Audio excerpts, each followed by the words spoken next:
Warning, spoilers. The end of an era, people. Alright, first off, I want to say that this book is the best example of why I usually pick up trades, because when the Death of Spider-Man story was coming out in issues, I only was able to get 3 issues, the beginning, the issue where he fought Doc Ock, which I'm going to point out as, later, because I made a mistake in a past video when I talked about Peter Parker coming back in the Ultimate Comics, um, and then the conclusion. Now, I had opportunities, but there was always something in my way. Heck, I tried doing a subscription, but my computer was going nuts on me. So, long story short, I with issues, I usually can't catch a break. Now, on to Ultimate Spider-Man. Before I start with the Death Spider-Man story, I should point out some things that have happened in the past storylines. First off, there's the Green Goblin. In one storyline, he was fighting the Hobgoblin, who in the Ultimate comic books is Harry Osborn. When he killed the Hobgoblin, he realized that he killed his only son. He was obviously devastated that he did this, and tell the Shield agent to kill him. The Shield agent delivers and shoots Norman.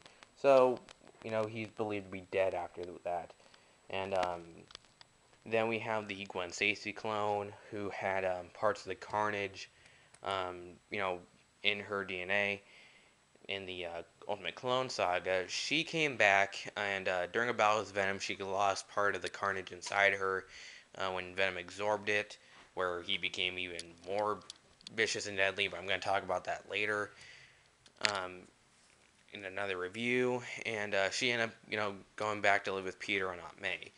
Then we have the crappy storyline known as Ultimatum, where the only good thing out of this is we get some character development with J. Jonah Jameson, who starts to appreciate Spider-Man a little bit more, and that's kind of about it. Well, everything else was utter crap because a bunch of characters died, including Wolverine, who is a character who really can't be killed by anything, and the reason why he dies here is absolute bullcrap. And then we have Nightcrawler, Beast, Forge, Dazzler, and Angel, and just a whole bunch of freaking characters from the X-Men stories, and other stories as well, like some Ultimate characters.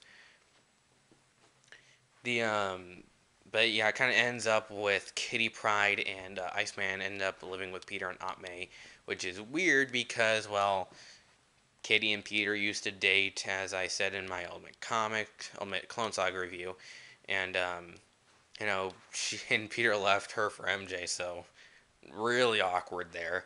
But maybe they got over that. I really, really couldn't read, Ultimatum that much. Like, I didn't buy the book. I just, read the issue, the story once at a comic book store to see how bad it was, and after I read it, I just left.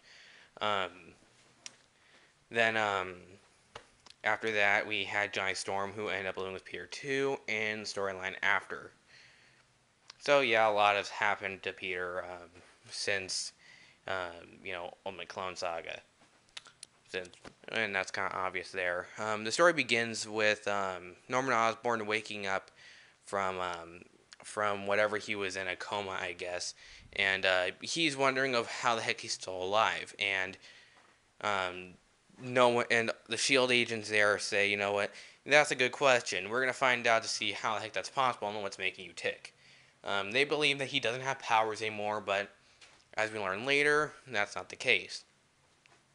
He escapes his prison and breaks out members of Sorcerer Six, including Doc Ock, Electro, Vulture, Sandman, and Craven the Hunter.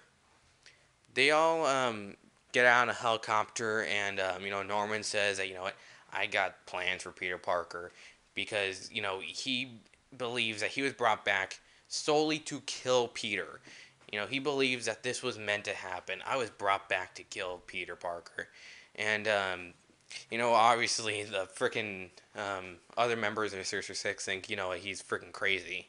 Um, and Doc Ock actually does acknowledge that later, um, which I'll get into soon. Then we have Peter, who's talking to Captain America because while that's happening, we have the Ultimates fighting the Ultimate Avengers, and the Ultimate wants Peter to fight, but Cap says, I don't really want you to fight because, you're young and you're kind of naive. You really don't understand that this is a really big deal, and you just gotta understand your mortality, kid.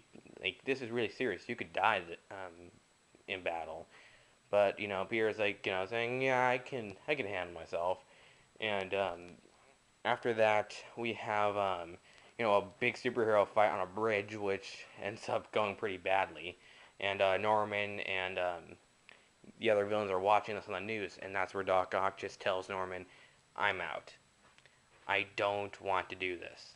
Okay, I don't want to be a villain anymore. I appreciate that you got me out of jail, but I don't want to be, a supervillain anymore. I want to be a scientist again. I want to help mankind."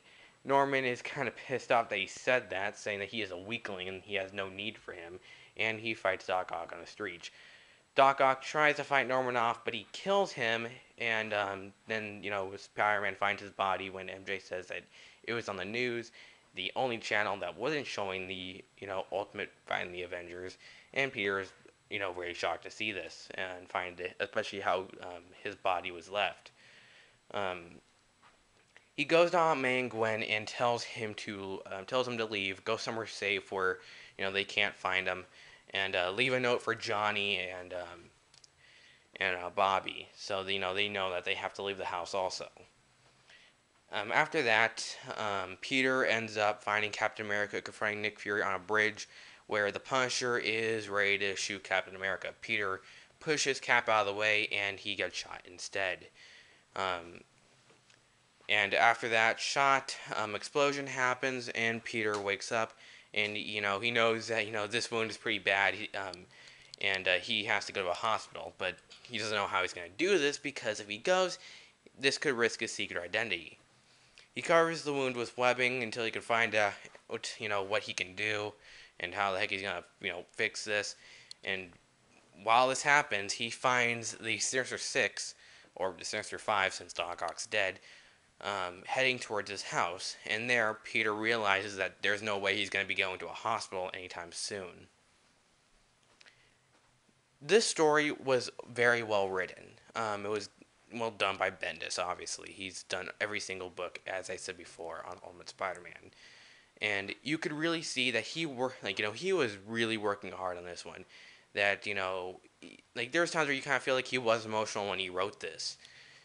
The reason why he did it, why he killed off Peter, was because, he felt like he had nothing else to write about. He was running out of ideas for Peter, and he thought, maybe yeah, I should just kill off Peter Parker. Probably not permanent because he doesn't know if he might have some ideas for Peter. Um, and I gotta say that is actually the only real reason why you should kill off a character. I was upset when they said they were killing off the Ultimate Spider-Man, but I was hoping that at least as long as he has a good reason, I'll understand. And luckily, it was a good reason.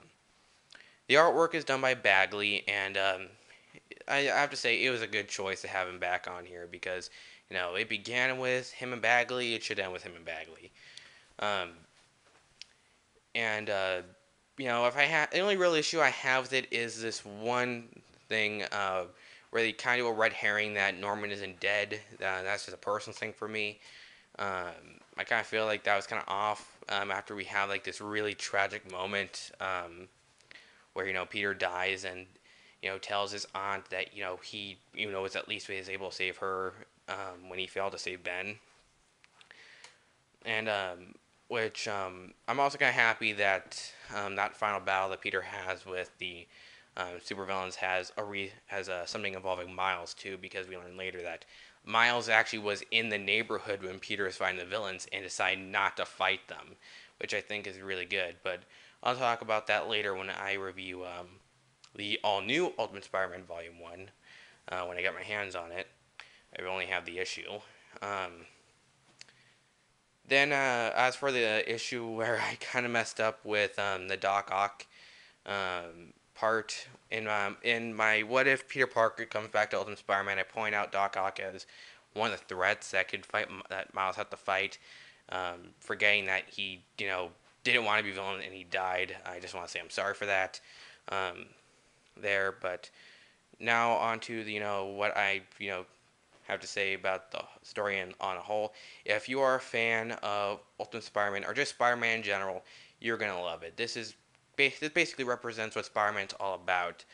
And I gotta say, if this is gonna be the last time we ever really see the Ultimate Spider-Man, the original Ultimate Spider-Man, I'm kind of happy here. It was a good conclusion to his story. That's all I gotta say. Goodbye.